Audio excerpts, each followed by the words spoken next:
August 16, 1977. Memphis, Tennessee. 93 degrees and not a cloud in the sky.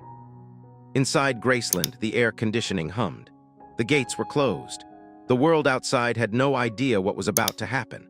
And somewhere deep inside that house, behind the shag carpet and the mirrored ceilings and the gold records on the wall, a 42-year-old man was living the last hours of his life. His name was Elvis Aaron Presley, and he should not have been dying. Let me say that again, because I think we've gotten so used to the tragedy of how Elvis ended that we've forgotten how shocking it actually was. This was not a sick man in decline who everyone could see was fatting. This was not a slow goodbye that gave people time to prepare. This was a man who had sold out a concert tour. A man who had a show scheduled in Portland, Maine the very next day. A man whose daughter, 9 years old, the center of his entire universe, had just been at Graceland visiting him 2 weeks before.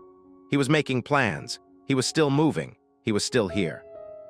And then, in a single afternoon, he was gone. The official story has been told so many times it started to feel like wallpaper. Cardiac arrhythmia, prescription drug toxicity. A rock and roll life lived too hard for too long. A man who couldn't handle the weight of his own legend. That's the version most people carry around in their heads, and most people never think to question it. Because it's tidy. It wraps up cleanly. It fits the mythology of the doomed genius who burns bright and burns fast. But here's what that version leaves out. It leaves out the why, not the medical why, the human why. The how did it get to this why? The who was around him, what decisions were made, what systems failed him, why? Because Elvis Presley didn't fall apart in a vacuum. Nobody does. Collapse doesn't come out of nowhere. It builds, it accumulates. It is almost always the result of 100 smaller failures. Some of them innocent, some of them negligent, and some of them, as we're going to talk about today, something far more deliberate. Elvis grew up poor in Tupelo, Mississippi, with a mother who was his entire world. Gladys Presley was not a peripheral figure in his life. She was the asterisk figure. She was the person he called when something went wrong. The person whose opinion he trusted above everyone else's. When Gladys died in 1958, Elvis was 23 years old and he was destroyed. Not upset, not grieving in a normal sense. Destroyed. People who were there describe a man who lost something fundamental, something he never fully got back. That matters more than people realize. Because what it tells you is this: Elvis Presley was not a man who could survive without a true anchor.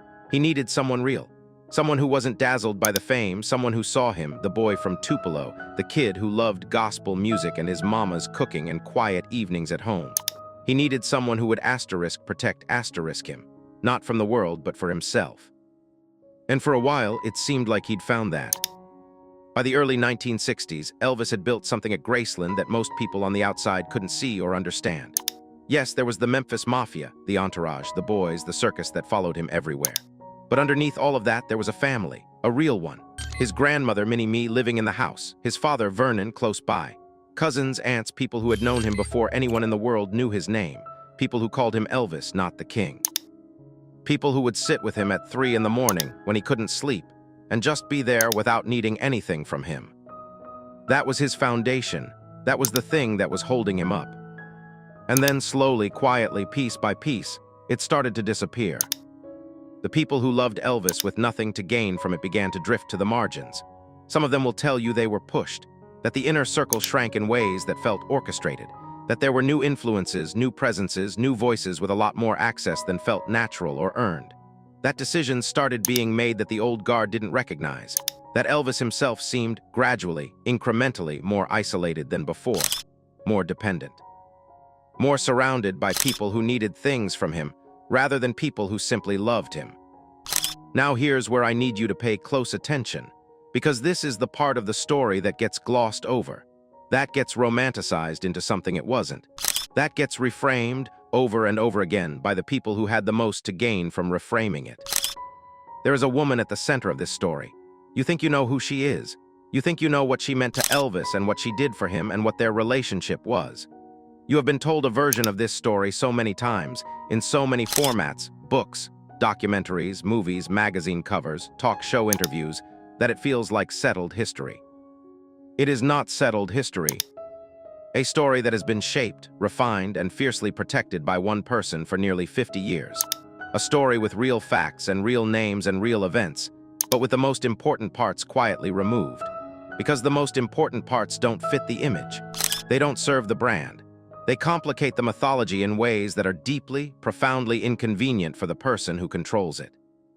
And I know what you're thinking. You're thinking, here we go, another hit piece, another tabloid angle, another attempt to drag down a beloved story for clicks. Stay with me, because what I'm about to walk you through is not tabloid. It is not speculation. It is a sequence of documented events, decisions, patterns, timelines that, when you lay them out side by side, tell a story that is almost impossible to dismiss. A story about how the most famous man in the world was quietly, methodically cut off from the people and the systems that could have saved him. About how his deterioration, physical, psychological, spiritual, was not just the result of personal weakness or bad luck or the crushing weight of fame. It was helped along by someone he trusted, by someone who understood exactly what kind of man he was and used that understanding not to protect him, but to position herself. Now, before we get to her, before we talk about who she was, how she operated, and what she built, I want you to hold on to one image. I want you to hold it the entire time you're watching this video, because it's going to mean something different to you by the end. Elvis in 1977, just a few months before he died. There's footage from that period. Concerts, backstage, candid moments. And if you watch it without the filter of what you've been told, if you watch it the way you'd watch footage of a stranger, someone you have no preconceptions about, you start to see something that the official narrative doesn't want you to see. You see a man who is not just physically struggling. You see a man who is lonely, profoundly, achingly lonely. A man who is performing joy because that's what's expected of him, and underneath it there is an absence where something used to be. He talks about Lisa Marie in those interviews, and the love that floods into his face is so raw it almost hurts to look at. She was his realest thing, his clearest proof that something in his life had been genuine. And the rest of it, the people around him, the systems that were supposed to support him. Gone or as good as gone. By the summer of 1977, Elvis Presley had been isolated from the people who loved him most. He had been surrounded, for years, by people whose relationship with him was transactional. His health had been mismanaged in ways that serious medical professionals would later describe as indefensible. His estate, his finances, the future he had intended for his daughter, all of it was already being quietly reorganized in ways he either didn't fully understand or didn't have the bandwidth to fight. He died at 42. That is not an inevitable outcome. That is not what was supposed to happen. That is the end result of a process that started years before that August afternoon, a process that had a face, a name, a motive, and a strategy. The official story asks you to see his death as tragedy, a cautionary tale about excess and fame and the rock and roll lifestyle. This story asks you to see it as something else entirely. Because once you understand who was in that house, what they wanted, and how long they'd been working toward it, the tragedy doesn't go away. It just gets a lot more specific. And a lot more unforgivable. Before we talk about who she was, we need to talk about what Elvis was before she found him. We need to understand what was lost and what was taken. We need to see the full picture of the man who existed before the machinery closed around him. It was 1959, West Germany, a U.S. Army base in a town called Bad Nauheim. Elvis Presley was 24 years old, freshly drafted, grieving his mother, and for the first time in 3 years, completely cut off from the circus his life had become. No Graceland, no Memphis Mafia, no screaming crowds, just a uniform, a bunk, and the kind of anonymity that must have felt equal parts suffocating and quietly relieving. And at a party one evening, someone introduced him to a 14-year-old girl named Priscilla. 14. I'm going to let that number sit there for a moment because I think we've been conditioned, over decades of romantic retellings, to soft focus past it. To frame it as a fairy tale, a king and his queen, destiny recognizing itself across a crowded room. That's the version that got sold. That's the version that became a movie, a memoir, a merchandise line. But strip away the mythology for just 1 second and look at the raw facts. A 24-year-old man, one of the most famous people on the planet, with unlimited resources and zero accountability, and a 14-year-old girl whose stepfather, an Air Force captain, not only allowed this relationship to develop but facilitated it. Drove her to see Elvis, let her spend time in his private quarters. Permitted a courtship that, by any modern standard, would end careers and trigger criminal investigations. That's not a fairy tale, that's a transaction. And the question worth asking, the question almost nobody asks is, who was serving whose interests in that arrangement? Elvis was lonely. Genuinely, devastatingly lonely in the way that only the truly famous understand, surrounded by people but untouched by any of them. His mother was dead. The one person who had ever loved him with no agenda, no angle, no need for anything from him, gone. And here was this girl, young enough to be completely moldable, adoring in a way that felt uncomplicated. Presenting herself, or being presented, as exactly the kind of pure, devoted, uncomplicated love that Elvis's grief-hollowed heart was desperate to find. People in Elvis's inner circle at the time will tell you, the ones who are still willing to talk, that the relationship felt strange from the beginning. Not because of the age gap alone, though that was alarming enough, but because of the speed with which Priscilla made herself indispensable. The way she studied Elvis, the way she paid attention not just to what he liked, but to what he needed. His insecurities, his fears, his complicated relationship with his own identity. She absorbed all of it, filed it away, and deployed it with a precision that, in retrospect, looks less like love and more like strategy.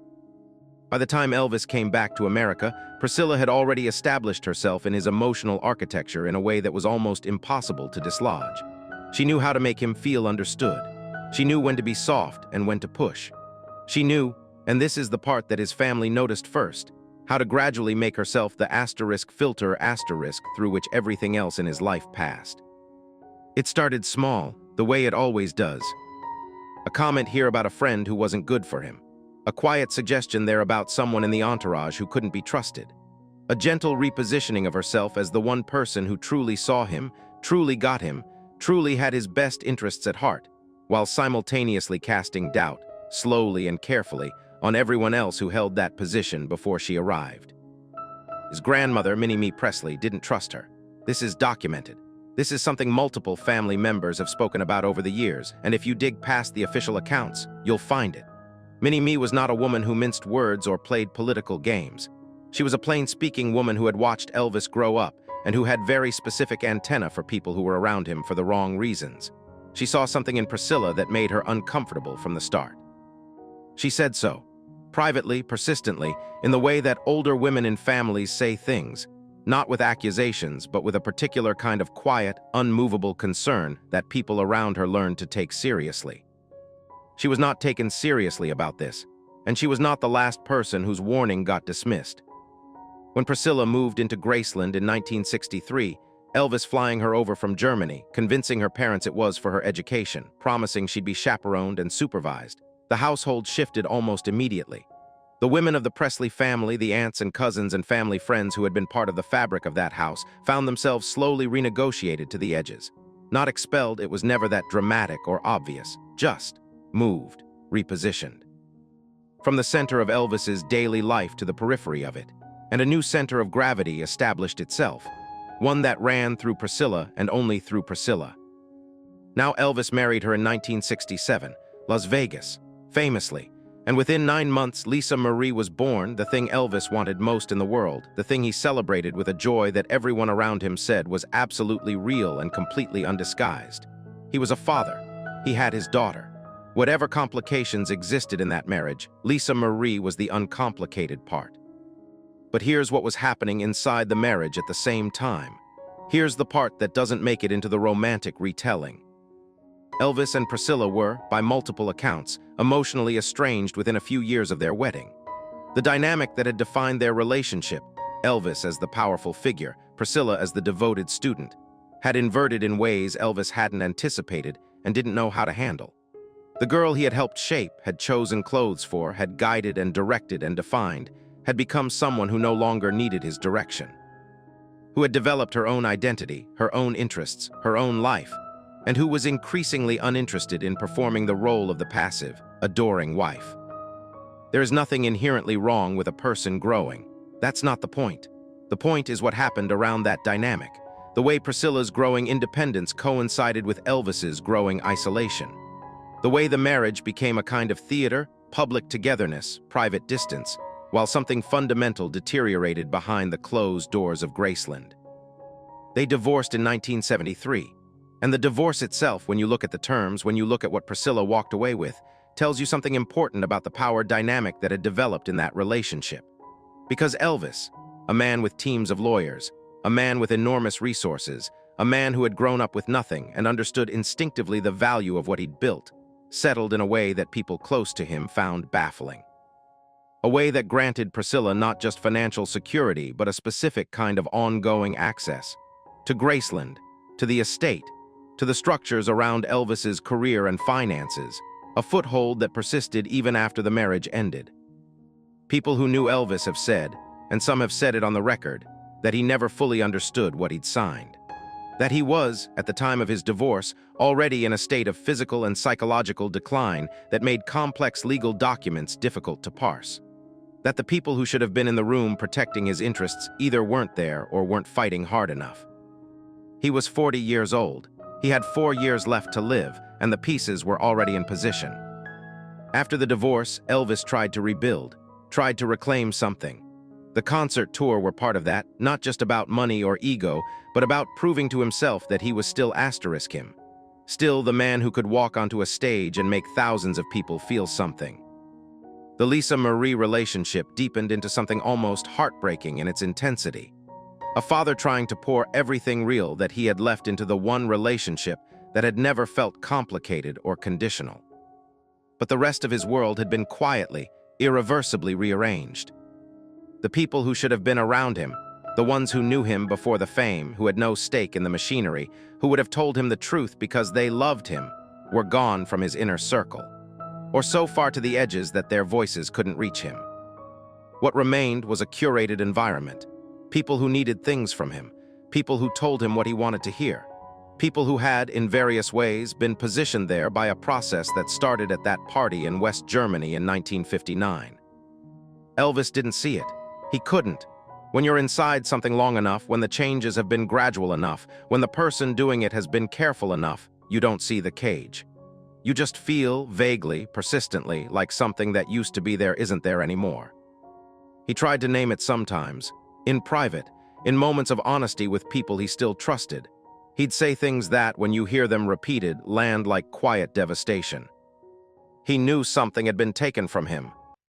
He just didn't know how much, and he didn't know it was already too late to get it back. Let's talk about a timeline, because timelines don't lie. Opinions can be dismissed, testimonies can be discredited, family members with grief can be written off as bitter, as agenda-driven, as people who simply can't accept the complicated truth of someone else's marriage. But a timeline, a sequence of documented events laid side by side, that is something different. That is something that asks you not to take anyone's word for anything. That asks you only to look, to see what happened when it happened and who was present when it did. So let's look. 1973. The divorce is finalized. Elvis is 40 years old. By every external measure, he is still one of the most successful entertainers on the planet. The Vegas residencies are printing money. His name is still the biggest name in any room he walks into. But internally, physically, psychologically, emotionally, something has shifted. People close to him during this period describe a man who seems unmoored in a way that is new, not the sadness that came after his mother died.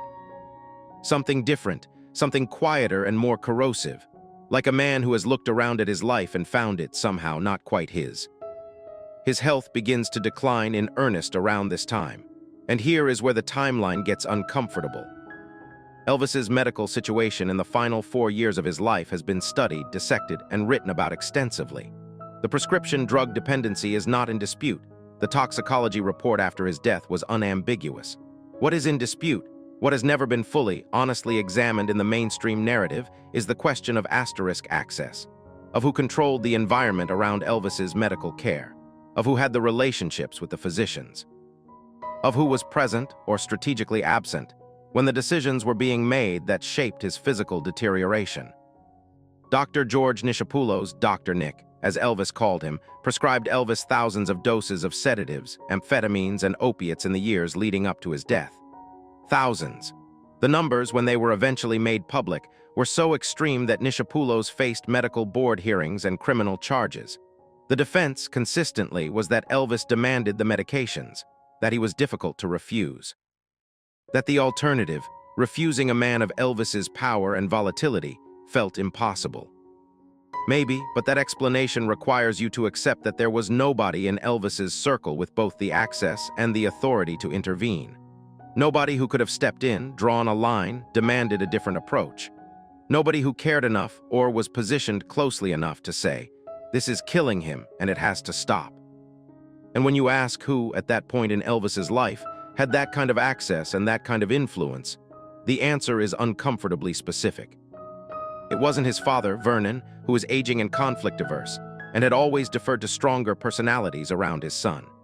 It wasn't the Memphis Mafia, most of whom had been so thoroughly conditioned to facilitate Elvis's wants rather than challenge them that intervention wasn't in their vocabulary. It wasn't family. By the mid-70s, the family members who might have pushed back had been so effectively marginalized from Elvis's daily life that they simply weren't in the room. The people who were in the room, consistently, consequentially, were the people who had been positioned there. And positioned there, as we talked about in the last section, through a process that had been running for over a decade. Now, let's talk about what Elvis was trying to do in those final years, because this is the part that gets buried under the tragedy, and it matters enormously. Elvis was trying to come back, not in a nostalgic, faded glory sense. He was trying to reclaim something.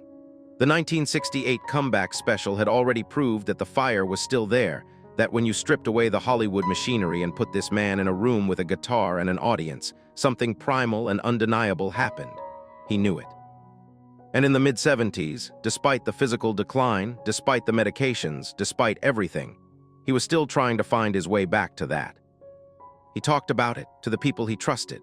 He wanted to reinvent the live show, wanted to shed the Vegas showroom format that had started to feel like a gilded cage, wanted to make new music that sounded like him, not the processed, overproduced material he'd been given, but something raw and honest and alive. He had ideas, real ones. He had energy for those ideas even when he had energy for almost nothing else. Those plans never materialized, and the reasons they never materialized are worth sitting with. Every serious creative pivot Elvis attempted in his final years met resistance. Scheduling conflicts, business considerations, prior commitments that somehow always took precedence, a machinery around his career that moved him from obligation to obligation without ever creating the space he needed to do the work he actually wanted to do. He was, by multiple accounts, exhausted by it, frustrated by it, feeling increasingly like a man who was working constantly but building nothing. The concert tour scheduled for August of 1977, the one that was supposed to begin the day after he died, was not something Elvis was excited about. People who spoke with him in his final weeks describe a man who was dreading it, who was tired in a way that sleep wasn't fixing, who was, underneath the performance of being Elvis Presley, quietly falling apart. And here's the detail that stops me cold every time I think about it. Every time. In the weeks before his death, Elvis reached out to several people from his earlier life, people he hadn't spoken to in years. Old friends, family members, people from the Tupelo days who had drifted away as the inner circle had contracted. He was making calls, having conversations that felt to the people receiving them unusually personal, unusually reflective, like a man who was taking stock of something. Some of those people have spoken about what he said, not for attribution in most cases, because even now, even decades later, there are people in this story who make other people nervous about talking. But the substance of what Elvis communicated in those final weeks is consistent across multiple accounts. He felt alone. He felt like the life around him had been constructed rather than lived. He talked about Lisa Marie with fierce, almost desperate love. And he expressed, in terms that ranged from vague to startlingly direct, a sense that the people closest to him had not been honest with him, that he had been managed rather than cared for. He was trying to reach back, to find something real. In the last weeks of his life, Elvis Presley was trying to find his way back to the people who had loved him without needing anything from him. He ran out of time. And here is the thing about Priscilla, the thing that the romantic narrative asks you to overlook, the thing that the official version of events has carefully avoided for 50 years. By the time Elvis died on August 16, 1977, she had not been his wife for 4 years. They had been divorced since 1973. She was not living at Graceland. She was not part of his daily life. By any conventional definition, she was his ex-wife, the mother of his daughter, connected to him through Lisa Marie, but otherwise a separate person living a separate life.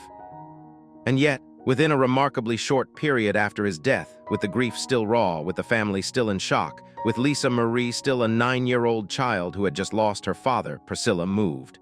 Strategically, decisively, with a speed and a clarity of purpose that, in retrospect, does not look like a grieving ex-wife finding her footing.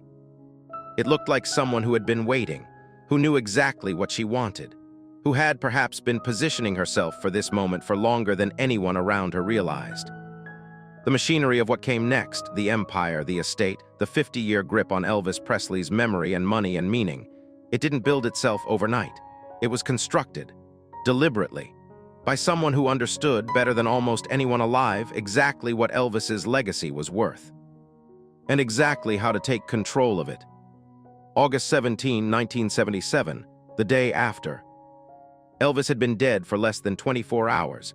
Lisa Marie was 9 years old and somewhere in that house, trying to understand something no child should ever have to understand. Vernon Presley was shattered, a father who had outlived his son, sitting inside a grief so total it had no edges. The family was in pieces. Graceland was in shock.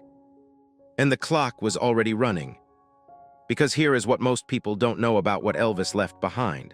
Not the legend, not the music, the money, the actual structural, legal reality of what existed the morning after he died. Elvis's estate at the time of his death was, by most estimates, worth somewhere between $5 and $10 million in liquid terms.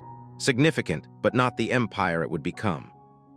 The potential asterisk of that estate, the Graceland property, the music catalog, the name, the image rights, the merchandise, the tourism, was almost incomprehensibly larger. Hundreds of millions of dollars sitting inside a legacy that simply needed someone with the vision, the access, and the legal authority to unlock it. Elvis's will was unambiguous. He left everything to Lisa Marie, his daughter, his blood, the person he loved more fiercely than anything else on earth. She was to inherit the full estate when she turned 25. Until then, the estate would be managed by a small group of trustees.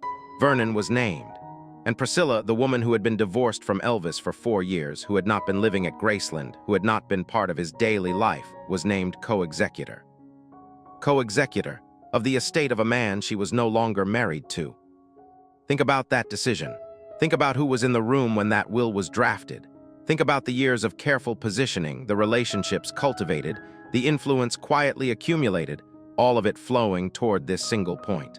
A legal designation that transformed Priscilla from an ex-wife into a gatekeeper, from the periphery of Elvis's life into the center of his legacy. Vernon died in 1979, 2 years after Elvis, and with Vernon gone, the last internal check on Priscilla's authority over the estate effectively disappeared. She became, in practical terms, the dominant force controlling what happened to everything Elvis had built, everything he had intended for his daughter. What followed was, depending on how you look at it, either a masterclass in business management or one of the most audacious long-game maneuvers in the history of celebrity estates. Priscilla opened Graceland to the public in 1982. She licensed the Elvis name and image with aggressive precision. She built a tourism industry around a dead man's home that now generates hundreds of millions of dollars annually. She positioned herself, publicly, consistently, relentlessly, as the authentic voice of Elvis's memory, the person who knew him best, the person whose version of events was the true one. And she did all of it while Lisa Marie was still a child. Lisa Marie Presley grew up understanding, in the way that children understand things before they have the language for them, that something about her inheritance wasn't right, that the legacy her father had explicitly left to her was being administered in ways that felt less like stewardship and more like ownership. She fought for control of her own estate for years, legal battles, disputes, negotiations that should never have been necessary between a mother and a daughter over a father's clearly stated wishes.